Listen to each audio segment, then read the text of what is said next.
Pathways has rolled out, which means that I am beginning a new chapter in my Toastmasters journey. Coincidentally, I'm also beginning a new chapter in my life right now. So during this icebreaker, I want to tell you guys about the last chapter of my life, the current state of my life, and the next chapter of my life. And hopefully this will help you understand who I am, how I approach problems, and what my values are. So the last chapter of my life, as you might be able to infer from my age, was college. The best years of your life. So I was told. Actually, it wasn't that way for me. College was a pretty dark time. Physically, because I went to Penn State, and they have more cloudy days a year than Seattle. 280 or so cloudy days a year. They get snow in September, and it stays on the ground until May. And not only that, I was kind of forced into these old buildings that were built in the 1880s when Penn State was founded. They didn't have any insulation. My windows were drafty, and I'd get all that cold, negative 20-degree air, filling my room at 3 in the morning. And worse than that was, I didn't have any way to physically improve my conditions, right? If I got better grades, that doesn't mean that I'm going to get moved to a better dorm room with better insulation, right? There's nothing you can do. You're just stuck there. But the thing that bothered me really the most was that the culture just was not a good fit for me. Penn State's a drinking college, and I didn't drink anything at all until I was 25. They are really into sports and Penn State football, and I am just not. And the other thing is that Penn State's 40,000 students, and the town surrounding it is about 55,000, so there's no culture except for the Penn State culture. It is a black hole. It's Narnia. Right? You're there, and if you don't fit in, it sucks. There's nothing else there for you. So I really wanted to get out, and I wanted to move to either California or Colorado, or maybe parts of Europe where I felt like the culture would have been more aligned with my values, and I would have been able to find more of a community there. But unfortunately, if there was anybody that was ever going to move out of small-town Pennsylvania, it was not me.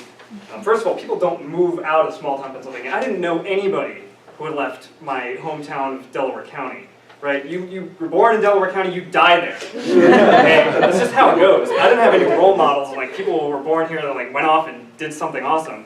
People come back home and they live with their parents and they become like a family photographer for weddings. And those were my role models. So I didn't know anybody who could help me get out of here. And also, I didn't have many job prospects either. My third year of college, I started looking for internships a little bit too late, and I didn't find any internships. My fourth year of college, I started looking for internships, and I applied to 5 or 6, and I only got one. It was for a small 15-person firm in New York, and nobody had heard of their name, and they were basically worthless on their resume. So my last year of college, my 5th year of college, I went in, and I didn't have anything. I didn't have really relevant work experience. I didn't have extracurricular experience. My only extracurricular was as a leader of the Atheist Agnostic Association, so I couldn't really talk about that. High risk doing that. And my GPA was probably pretty low. I was like 3.1 for an engineer is not really anything to write home about. So I didn't have anything. All I had was pain. And that led me to be really motivated to get out of that situation. And so what I did was, while my peers emailed 3 to 5 companies that they wanted to apply to, I emailed 40. And of those 40, I emailed 40. I spent all of my college savings going to the IES conference in Long Beach, California, and I emailed a bunch of companies there. I'm like, hey, I'm a couple blocks from your office. Mind if I stop by for an interview?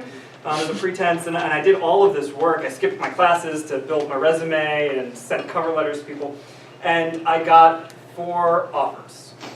So 90% of the people that I reached out to either ignored me or outright rejected me. But those 4 offers, they were real, and they represented freedom to me. And a couple months later, I moved out to San Francisco, where I did have autonomy. I worked hard at my job, I got a promotion, I got a raise, and I was able to move into a better apartment. You can ask Brian about the whole details of where we used to live on 6th Street and then where we moved to. It was a lot nicer. And I found autonomy in San Francisco, and I found community. I joined Toastmasters, I found these people who share my values, who are looking to do good things in the world. Ed is trying to help rehabilitate people who want to turn their lives around. Brian's doing crazy stuff with Google and with Bitcoin. Tim is getting walked in on in the bathroom. He's sharing his hilarious story with the rest of the world. So, I feel like I belong here. I enjoy the company of the people that I'm with, and I feel valued for what I bring to the table. So that's awesome. I found contentment here. But what was missing from my life right now is meaning. I think at my job for the last couple of years, it's been mostly a way to pay the bills and to sustain my life in this crazy city. But over the last couple of months, I've been thinking about what I really want to do with my life. And what I want to address is global climate change. And I want to see the climate crisis solved within my lifetime. So a couple weeks ago, I quit my job, and 2 days ago, I started a new job at a company that designs zero-energy buildings and tries to make that the standard for how buildings are going to be designed for the future. So that's kind of where I came from, and that's where I'm going. And I hope that in the next chapter of my life, I'm able to find some purpose. Thank you. Thank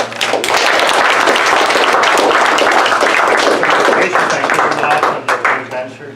Let's take a minute to evaluate Scott's icebreaker speech.